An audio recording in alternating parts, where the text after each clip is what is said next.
Bapak, Ibu, saudara-saudari dalam Tuhan Yesus Kristus.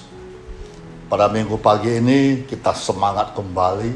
Kita bersuka cita karena semua kemurahan Tuhan yang luar biasa menyertai kita, orang-orang yang setia kepadanya. Mari kita masuk dalam doa. Terima kasih Tuhan Yesus yang baik, yang agung dan mulia. Selalu berikan kami kesempatan bisa menikmati sabdamu pada pagi ini. Bahkan kami bisa memuji, menyembahmu di tempat ini. Ini adalah panggilanmu yang sejati.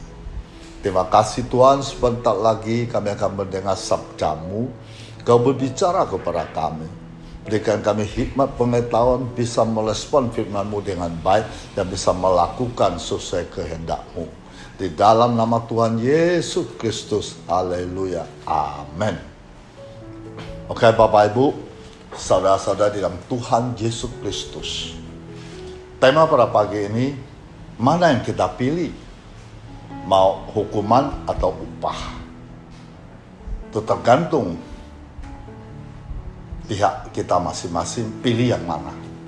Nah, saya ambil dari Kolose pasal 3 ayat 23 sampai 25. Apapun juga yang kamu perbuatlah dengan segenap hatimu, seperti untuk Tuhan dan bukan untuk manusia. Kamu tahu bahwa dari Tuhanlah kamu akan menerima bagian yang ditentukan bagimu sebagai upah. Kristus adalah Tuhan dan kamu hambanya. Barang siapa berbuat kesalahan, ia akan menanggung kesalahannya itu, karena Tuhan tidak memandang orang. Ya Bapak Ibu, saudara-saudari di dalam Tuhan Yesus Kristus, Paulus menasehatkan para hamba bagaimana hidup secara Kristen dalam situasi kita yang menyedihkan ini. Pasti Paulus tidak pernah menyatakan bahwa hubungan hamba Tuhan itu ditakdirkan oleh Tuhan atau harus dilestarikan. Paulus menasihatkan orang Kristen untuk menganggap semua pekerjaan sebagai suatu pelayanan kepada Tuhan. Kita harus bekerja seakan-akan Kristus adalah majikan kita atau bos kita.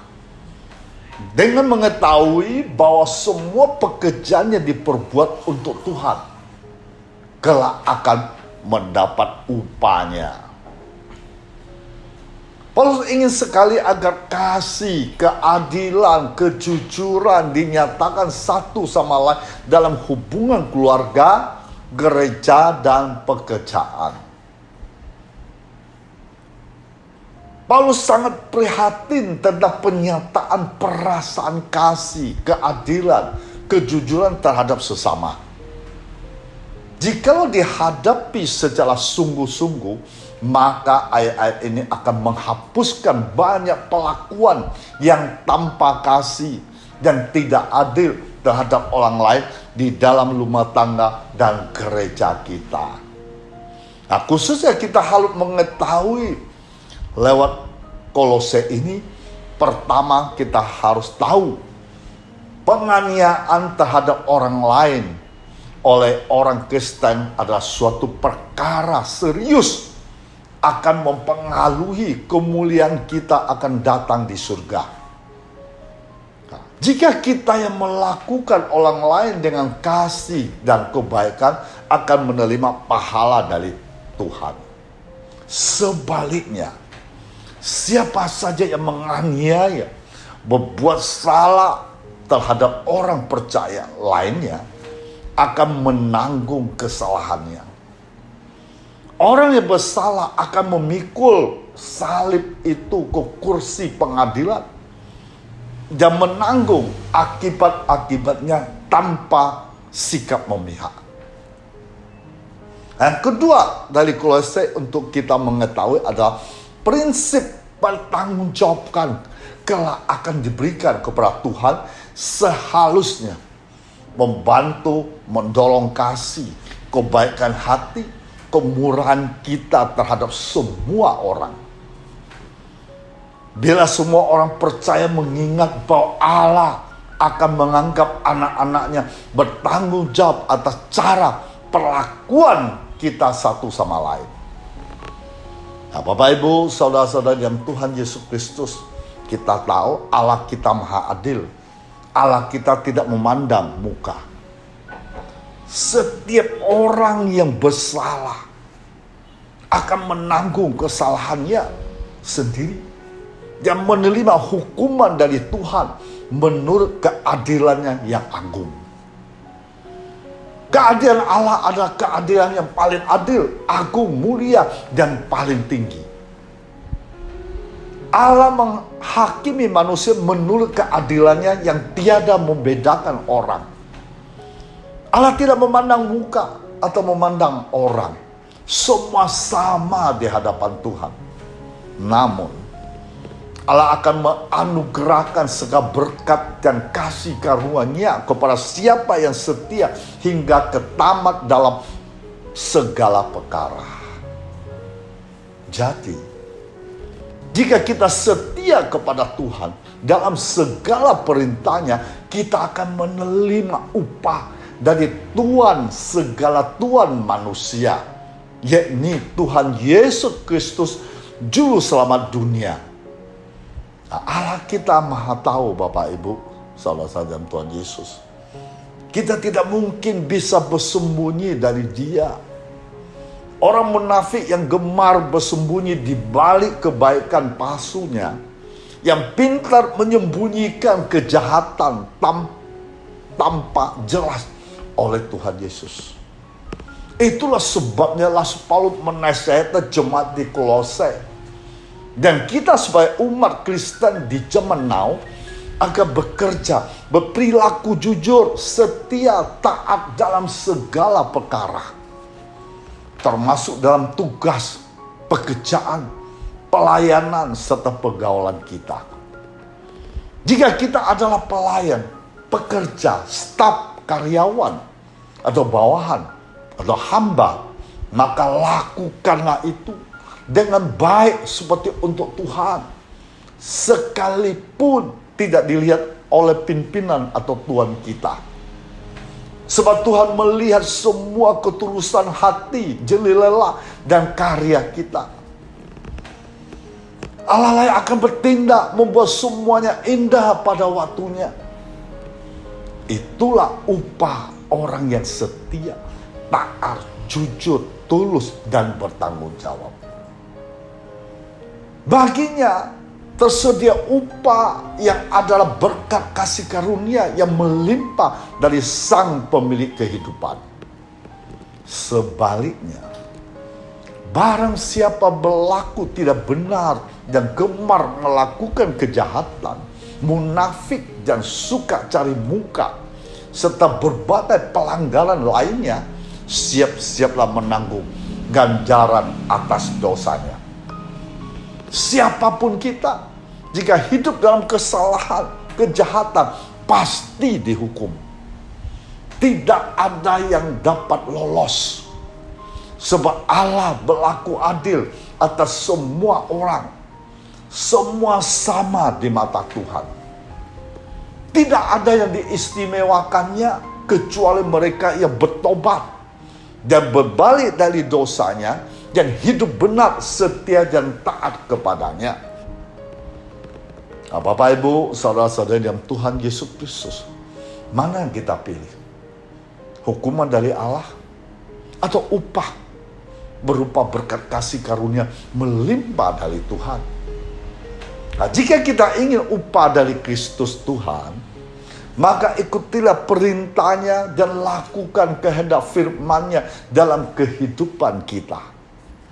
Sebagai keluarga Kristen, hiduplah dalam kebenaran Kristus. Setialah, taatlah kepada kehendak Tuhan. Lakukanlah segala tugas, tanggung jawab pekerjaan kita dengan baik dan benar.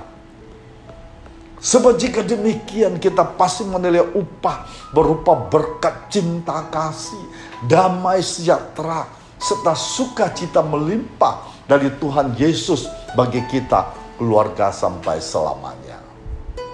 Nah, jadi Bapak Ibu, saudara-saudari di dalam Tuhan Yesus Kristus, kalau di sekitar kita pekerjaan dianggap sebagai kewajiban untuk memenuhi kebutuhan hidup berorientasi pada uang dan harta, maka orang Kristen di Kolose diminta untuk bekerja dengan beberapa ketentuan.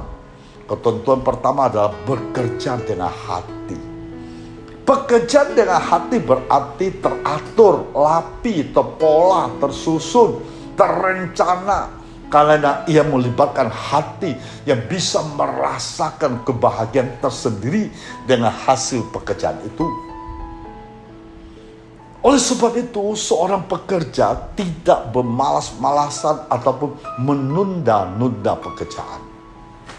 Bekerja dengan hati juga berarti bekerja dengan hati-hati untuk meminimalisir kesalahan dalam pekerjaannya.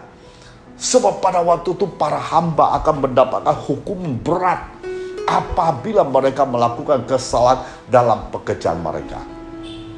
Jadi, tidak boleh bekerja asal-asalan atau amburadul. Tidak boleh bekerja dengan cara sembrono.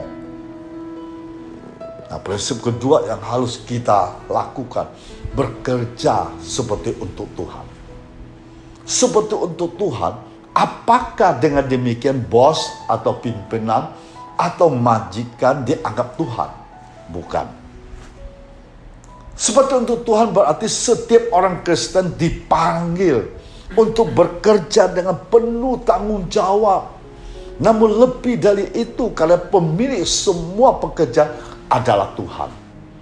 Maka apapun pekerjaan yang diemban harus dihargai oleh setiap orang.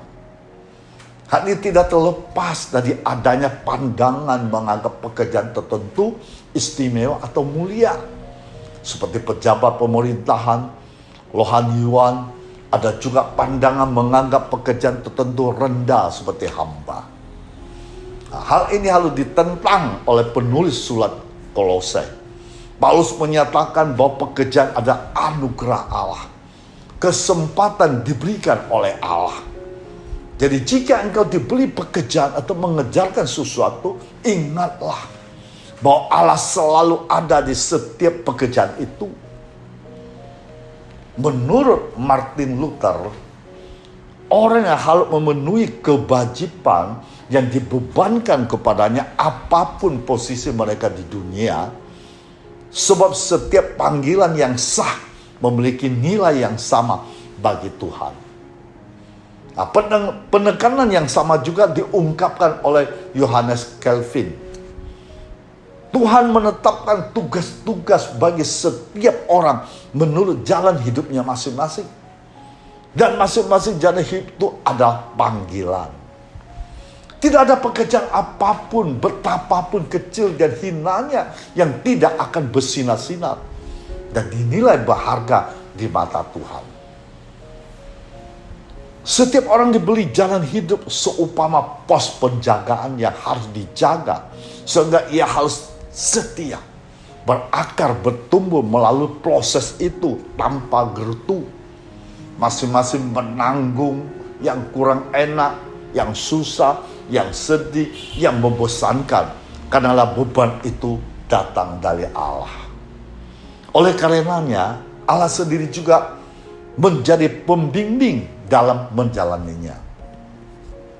Maka dalam bingkai ini semua orang adalah hamba Tuhan, karena semua orang mendapat panggilan Tuhan apapun jenis pekerjaannya.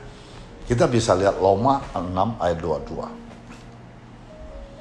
Tetapi sekarang, setelah kamu dimerdekakan dari dosa dan setelah kamu menjadi hamba Allah, kamu boleh beroleh buah membawa kamu kepada pengundusan, dan sebagai kesudahannya ialah hidup yang kekal. Nah, Bapak Ibu, saudara-saudari dalam Tuhan Yesus Kristus, dalam masyarakat kita sekarang pun pandangan membeda-beda tingkat penghargaan terhadap pekerjaan atau profesi itu masih terjadi. Lihatlah misalnya, bagaimana masyarakat kita merasa tidak memiliki pekerjaan atau yang patut dibanggakan. Karena dia hanya petani biasa. Sebab dalam pandangan banyak orang, pekerjaan atau profesi yang mulia itu adalah PNS atau pendeta. Pola pikir ini harus dibaharui. Sebab apapun pekerjaan atau profesi kita, itu adalah anugerah Tuhan.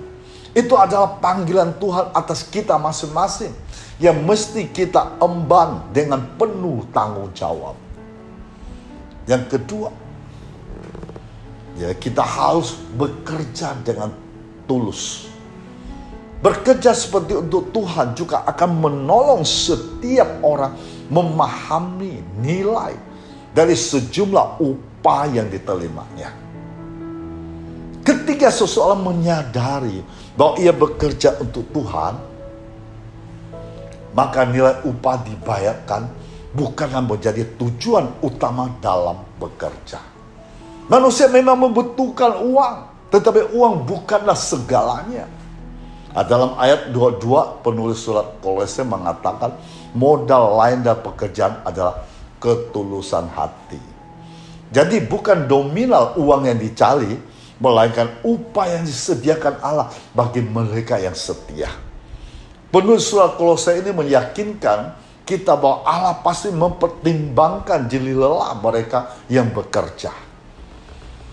Selain bekerja untuk Tuhan, masalah kita dewasa ini juga bekerja untuk mendapatkan status sosial tertentu. Nah, para petani dianggap sebagai kelompok masyarakat biasa, sementara para pendeta, PNS, apabila para pejabat dianggap sebagai kelompok masyarakat yang lebih mulia. Nah, ini jelas sebagai pandangan yang salah. Sebab Tuhan sendiri tidak pernah memandang beda setiap orang karena pekerjaan atau profesinya. Tuhan sendiri tidak pernah memandang rendah atau memandang mulia pekerjaan dan profesi tertentu. Semua di mata Tuhan sama.